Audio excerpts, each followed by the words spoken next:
And we're back, and this is going to be something a little bit different from the other videos that I make.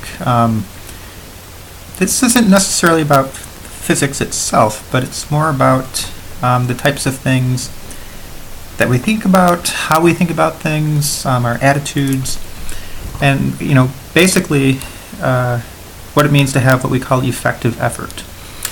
So here are some pictures of some pretty famous people over the years. What do they all have in common?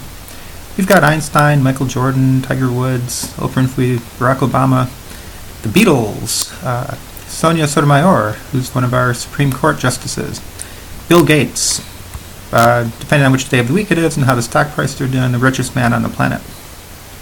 What do they have in common?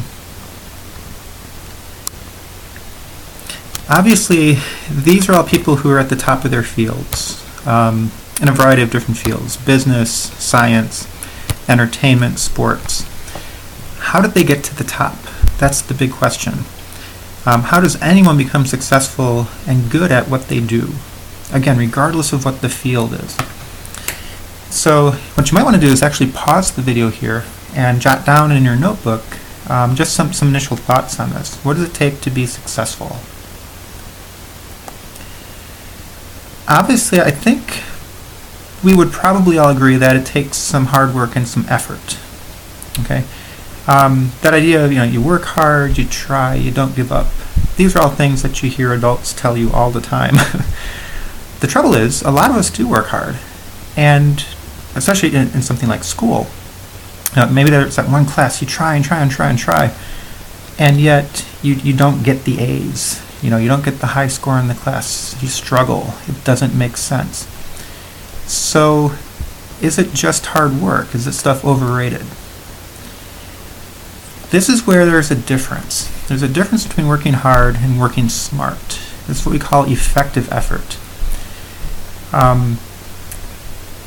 It's this kind of thing. I have the word down here, metacognition. That's something that you might want to look up if you've never heard of it before. It basically is this idea that you want to get to the point where you understand how you learn things, what works for you. If you work hard, if you're trying something, if you're studying a certain way, if you study by yourself constantly, over and over and over, and keep rereading over and over and over the same things, and you're still not seeing success, you're not seeing progress or growth, yeah, that's effort, but it's not effective effort.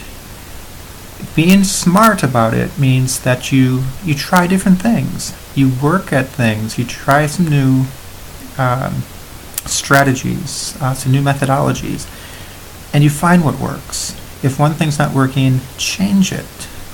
That's effective effort. Okay, now we're talking about being smart and working smart. I'm interested in your thoughts. Again, so maybe pause it for a few seconds, think about it, jot down some initial ideas or thoughts that you have about this question. We are going to talk about this in class.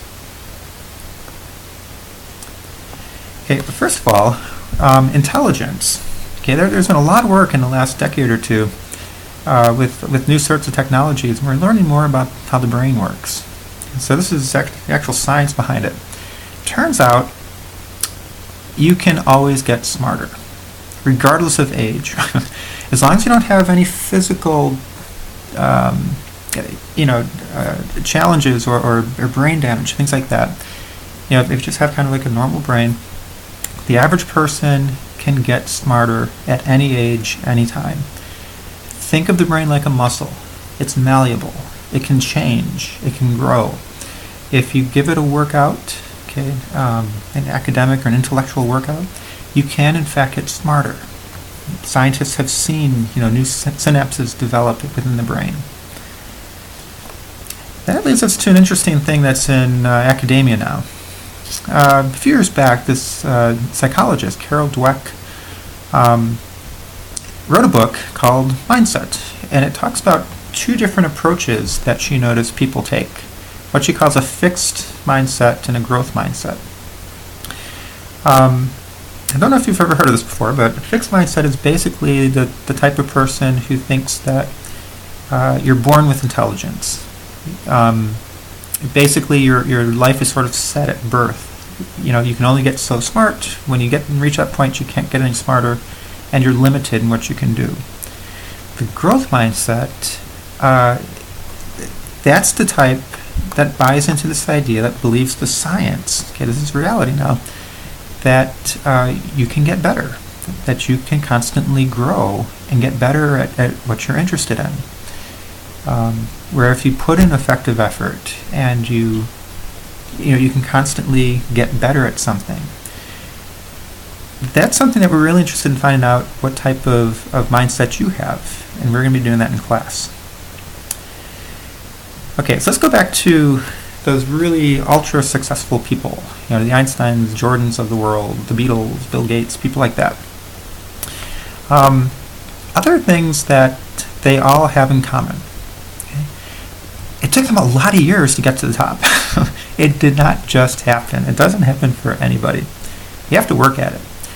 Even Mozart, okay, he was a child prodigy. He wrote his first symphony at the age of 5. Trouble is, it wasn't very good. He didn't write, his famous works, and he didn't change Western music until in his teens and in his 20s. It took him a lot of years to get that good. So don't buy into this idea that these people were born to do something. They worked at it, and they got better over a lot of years. Struggle is normal. I put down that the 10,000 hour rule. That's something that people have noticed.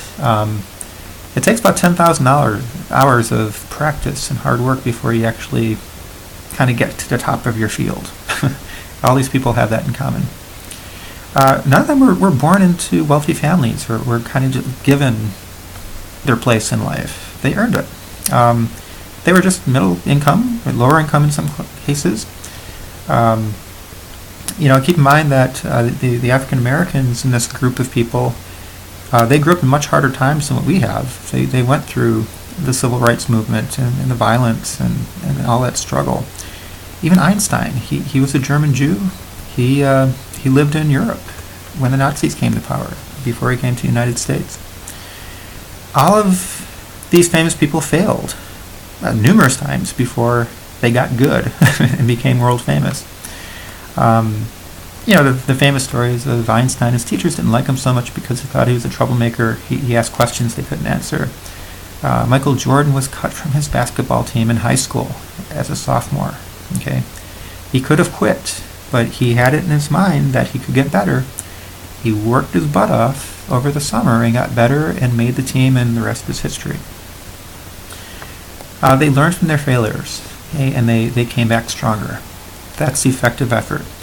That's the growth mindset. We expect failures. We're human. Learn from it. That's the key. I love making mistakes because if I can learn it, chances are I'm never going to make that mistake again. They figured out where to get help. Okay, they weren't shy about asking people for help. They did not make it on their own. Okay, that's really important. From your parents, your friends, neighbors, teachers, just everywhere, mentors. There's lots of people out there who want to help you and can help you. They weren't satisfied, ever.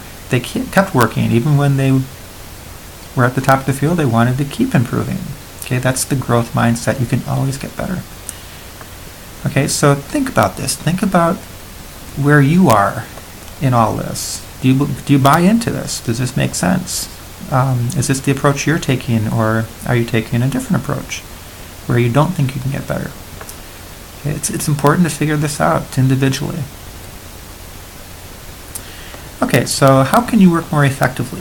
Think about what you do right now, before a test, during a test, after a test.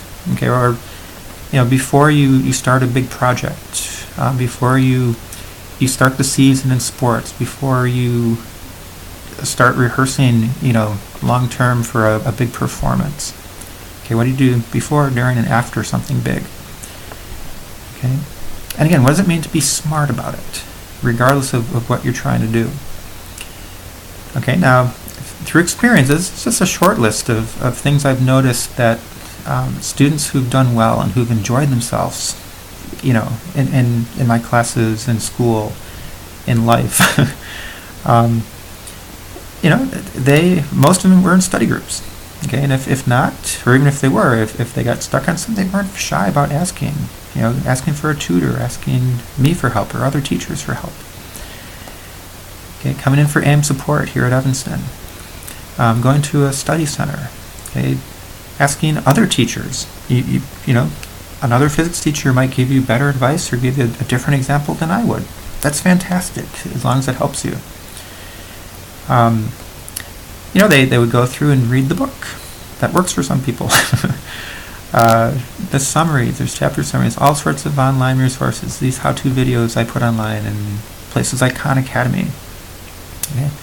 Don't forget, we have good libraries with all sorts of resources.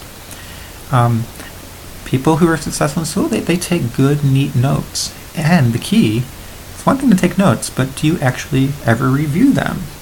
Okay? I mean that not before the night of a test. Do you review them later in that same day while it would still make sense and still be fresh? Okay, that's an important study skill. They didn't fall behind on their homework. Okay, sometimes you get too busy. I understand that. Come see me, and it's okay if you're unable to do homework. Come for help. That's a signal that you should be asking for help. They do additional problems sometimes if they feel they need more practice. That's identifying on your own, if you need more practice. Didn't hesitate to ask questions during class. Many of the really successful students, they get their rest, they eat healthy. Okay, that's important. Try not to procrastinate. Sometimes it's difficult not to procrastinate when you have lots of stuff to do. I understand that too. They never quit. You get frustrated. That's part of life. Get used to it. But you don't quit. You keep trying. You try different ways. You don't fall into the trap of trying the same thing, the same methods over and over and over if they're not working for you. Okay, when something comes up, get a good night's sleep. Best thing you can do before a test is get, come in rested. Have a good breakfast, good lunch. That helps you keep your focus. Review earlier in the day. Don't cram right before you take the test. Okay, things like that. And afterwards, really important. If you miss something, even if it's a single question, you got like a 97% on something, understand, well, what'd you miss? Does it make sense? It's probably going to come back to haunt you some other day. It's so important to learn from your mistakes. Okay, we offer retakes here in Chem Phys or in the AP class. Okay, I want you to learn. I have no problem with you taking retakes. And again, get help. If something's not making sense, even after the test, get help. We'll figure it out. Okay, you got a big old brain. It's there for the taking. It's yours. Nobody can do anything to it. Make the most out of it. Okay, it's really neat when you get into this kind of like into that zone when you're struggling with something. You try some different ways of studying it or doing it, and suddenly it clicks. You'll figure it out. Trust me. Okay, work hard, but also work smart. For me, at least, I don't get hung up on on a single test score. Okay, sometimes I've had bad days. I've had bad tests in my life. It's how you handle it when you do have that bad day. Okay, effort means more to me. Effort's going to mean more for you in life. A single test in high school, a single AP test, things like that. In the end, in the long run, it's not going to matter. It's what you did years ago is not going to make that big of a difference when you're trying to get your first job. Okay, it really isn't. It's okay to blow a grade at some point. You don't make a habit out of it. Don't get me wrong, but if you learn from it, that's cool. Okay, and we're all going to help each other to get better. Okay, so in the end, I'll leave this list. You can kind of pause it and take a look at this list if you're interested in some of the things that we're going to try to do. I'm not going to be hung up on the AP exam. you'll be prepared if you study for it, and will certainly review for it. You'll do well if you want to do well. It's more important